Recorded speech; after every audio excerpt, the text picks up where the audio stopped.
మళ్ళీ అయ్యే పంపించినట్టున్నాడు. వేషాలు వేసుకొని వచ్చారు. అయ్యో బేతాళులు. నువ్వే భయపడకు. మళ్ళీ పిల్లలు పాపం అప్పుడప్పుడు ఇలా వేషాలు వేస్తూ ఉంటారు. 4 తగిలిచ్చి పంపించానంటే అంతా సర్దుకుంటా. నువ్వు వెళ్ళు మళ్ళీ, పిల్లలతో కాసేపు ఆడుకొని వస్తాను. అసలే చేతులు తేటగా ఉన్నాయి.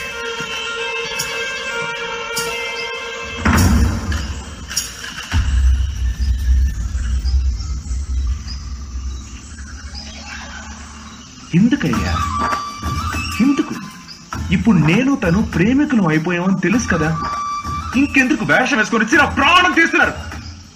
ఎవరైనా అడిగారా?